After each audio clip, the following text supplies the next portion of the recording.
Hello folks. Hebrews chapter 12 verses 1 and 2.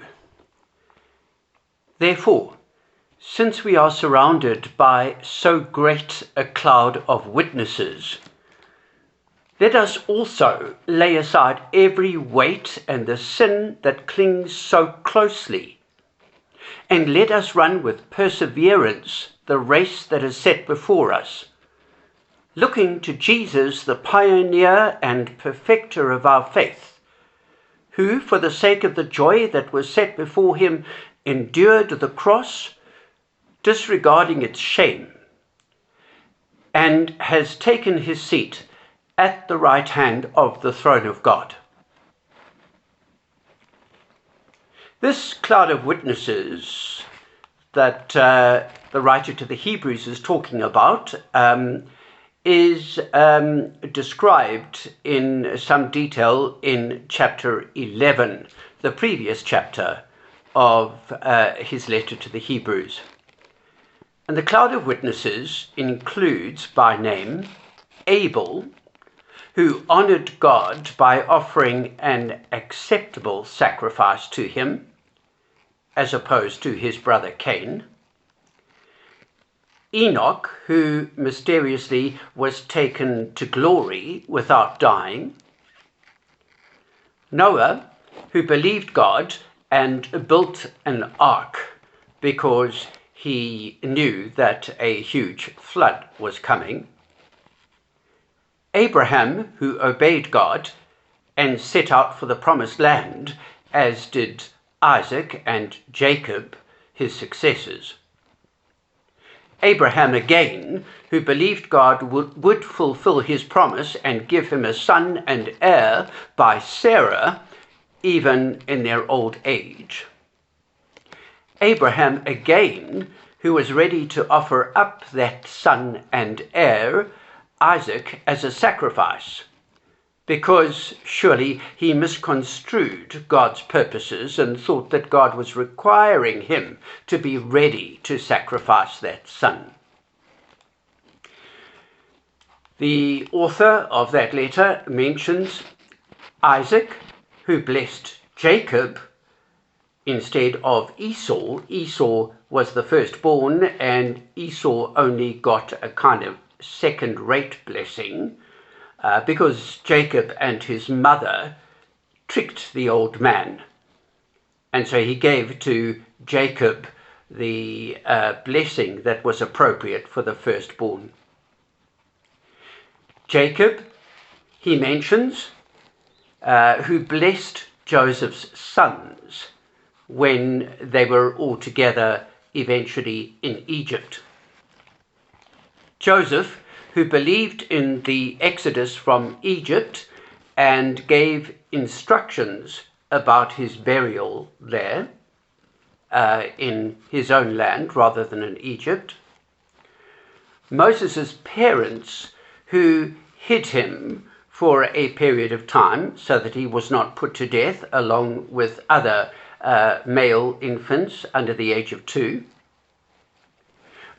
Moses himself, who chose ill treatment together with his suffering people rather than living the indulgent life of royalty, and because Moses risked Pharaoh's wrath in leading the Jews out of slavery in Egypt and on their journey to the promised land, and also because Moses kept the Passover.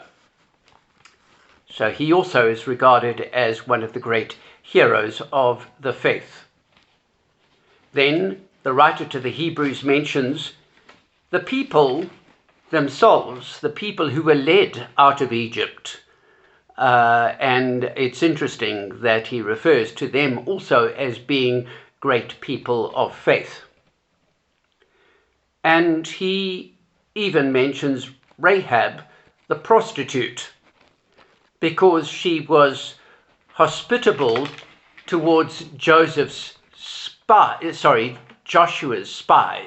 who sent the spies to spy out the land. And Rahab offered hospitality to the spies, not in the way that a prostitute normally offers hospitality to visitors. And then a whole bunch of people the writer to the Hebrews mentions, people who did extraordinary things, some of whom suffered horrible ordeals, and some of whom experienced the most excruciating pain and deaths.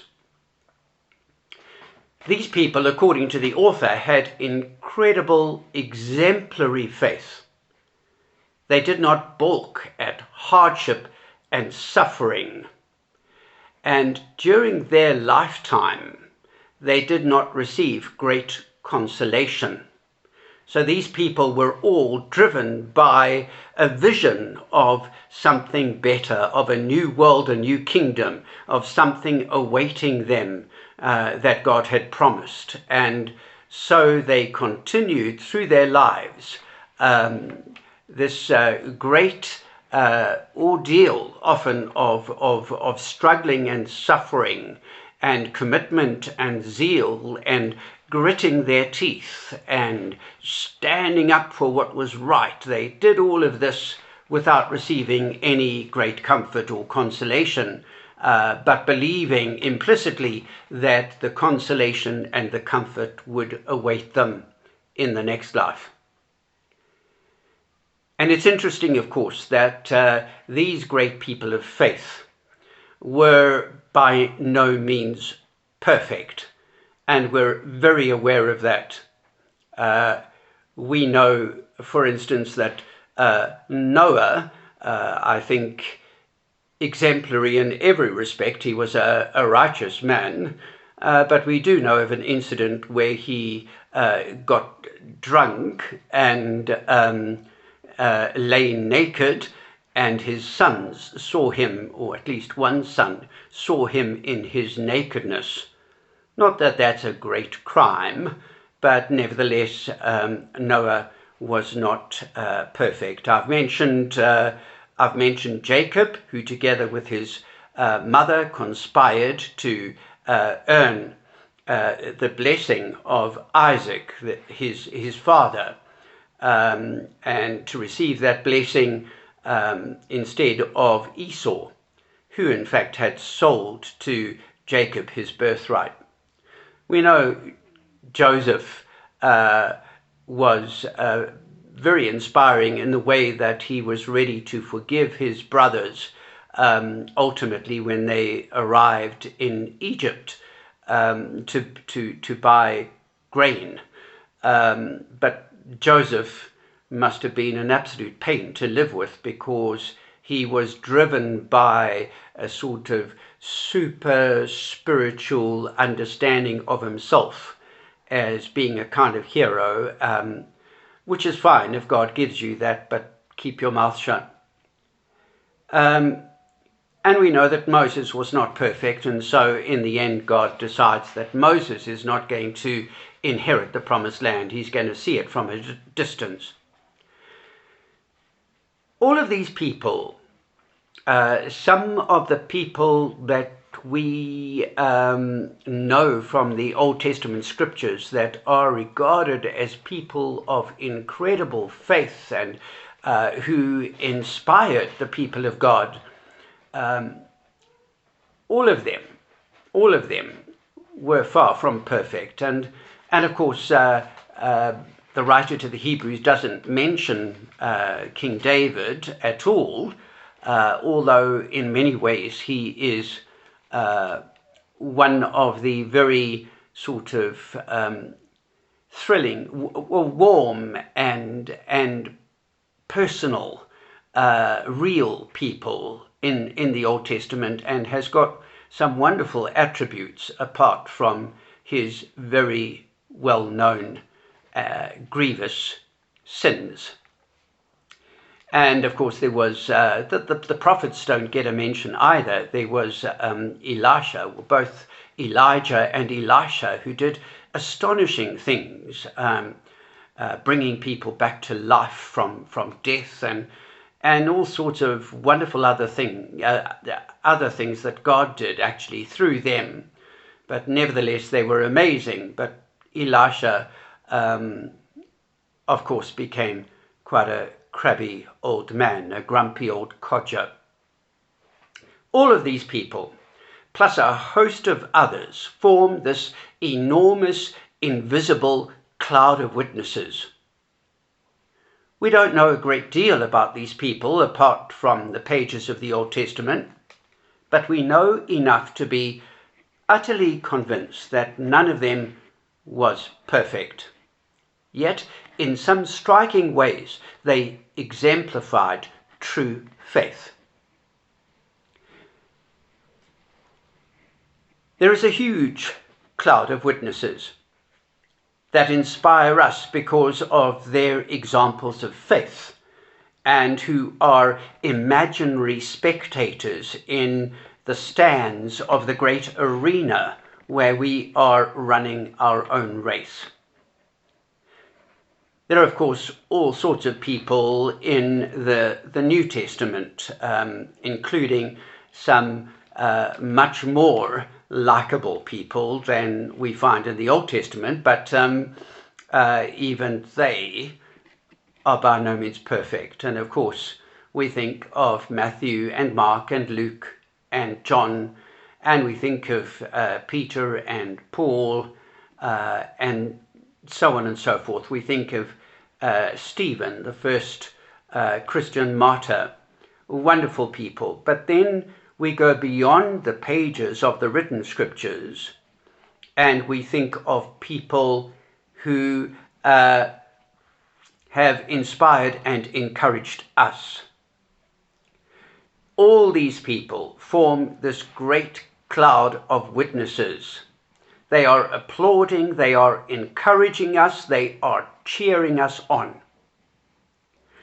I think that it is true that somehow, spiritually and emotionally, in a mysterious way, past people of faith and present people of faith spur us on, even though we're not particularly conscious of any one of them at any given time, maybe.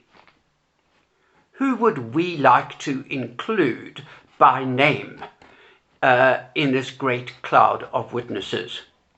For some of us, parents and godparents. For some people, unfortunately, definitely not.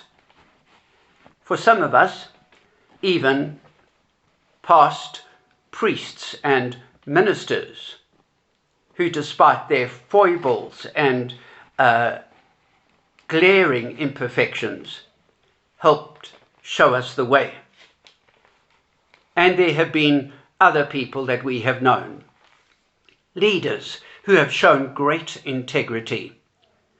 There have been people who have suffered bravely and been able to smile their way through their great suffering, all the while continuing to believe. There have been people of great stature, great courage, and hopefully considerable humility. There have been people like Mahatma Gandhi and Desmond Tutu and Martin Luther King and Mother Teresa, Nelson Mandela, and our current Pope, Francis. We don't idealize or idolize any one of them, but we recognize their stature, their courage, their faith, hopefully their humility, and the grace of God at work in their lives. Invisible witnesses, people we can't see physically, people who have witnessed to the truth about God and justice and what it means to have faith and what it means to be human. And they are witnesses to the race that we are running, applauding our courage and our perseverance. I don't know to what extent all the people who have gone before us in the faith are aware of how we are living our lives and whether they are in fact watching us. I tend to believe that they're caught up in other activity, but nevertheless they're part of this great cloud of witnesses. And spiritually and emotionally, they'd be wanting to root for us and cheer us on. Since we are surrounded by them, the writer to the Hebrews says, since we are surrounded by this great cloud of witnesses, let's throw off every hindrance. Let's shrug off any encumbrance, anything that is slowing us down. Let's get rid of resentment or bitterness that might trip us up. Let's get rid of discouragement and disappointment that might crumple us in a heap so that we give up the race. Since we remain aware of this great cloud of witnesses and we continue to be inspired by them, let us keep running and continue to be cheered on by them in our own particular race. Let us keep running, not losing heart, persevering through to our own finish line.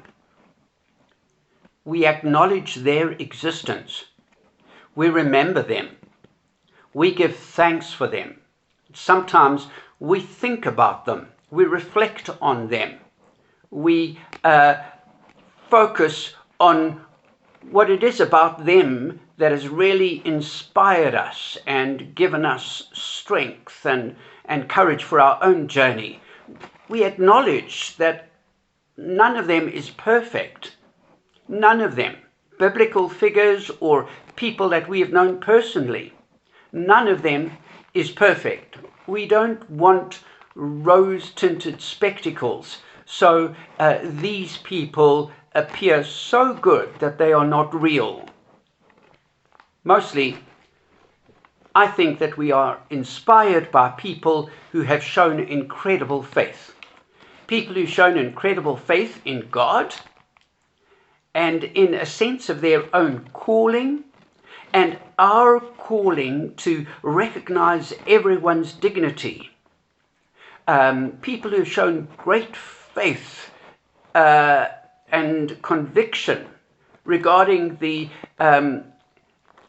dignity of everyone, the essential goodness of human nature. So they've been people who've believed, who've had a great faith. They've also been people who have, their lives and their attitudes have spoken of hope. These people are not defeated. These people have had a tendency to see the best and to believe the best about other people and so on. And thirdly, they have been people, I think, who have been people who have loved genuinely, powerfully, and sincerely. They've been unselfish and giving and generous, and they've made us feel good about who we are, and they've emphasized the nobility of being human. Note that the writer to the Hebrews doesn't say, there's this great cloud of witnesses, and they are there in the stands, they are the spectators, they're in the stadium whilst we are running our race. Look at them. He doesn't say, look at them. He says that they're there, or they're here, but know that and be inspired by their presence and their participation in this great race and their own example. They are present, scattered throughout the stadium. Their presence pervades the very atmosphere, and our whole being thrills because of their existence and their example and their enthusiasm. But we don't look at them. Seeing there is this great cloud of witnesses, therefore, since we are surrounded by such a great cloud of witnesses, let us look at Jesus, look to Jesus, the pioneer and perfecter of our faith. Whilst he was running his race, he was conscious of the joy that was awaiting him, and so he persevered. He scorned the shame of the cross, though the pain of the cross could not be ignored. He battled on, and now he is seated on the throne of God at his right-hand side. Look to Jesus, who is the real author of our faith, who pioneered new territory. Look to Jesus, who went to places no one had ever been spiritually, who experienced the supreme intensity of faith. Look to Jesus. Look to the one who perfected that faith by living a life free of sin. Utterly faithful, absolutely obedient, completely devoted. Look to Jesus to enable you to keep focused, resolute, determined, running in the right direction, spurred on by the knowledge that you are surrounded by this great cloud of witnesses, for whom we give thanks and praise to God. And so, it might be a really good and appropriate thing today to spend a bit of time thinking about that great cloud of witnesses, and at least in your mind, naming some of the people who belong there, and thinking maybe for a minute or two about what they contributed to the faith that you now have. Of course, we can't really work that out very exactly, but how you felt stirred by them, encouraged by them, what you most appreciate about them. And of course, remembering that we're not just talking about those who have died. We're all in that great cloud of witnesses at the same time as running our own race. May God bless us as we run our own race, as we are spurred on by the spectators, the great cloud of witnesses, as we try to spur other people on as they continue their race, and as we all the time look to Jesus, the pioneer and perfecter of our faith. Amen, and God bless.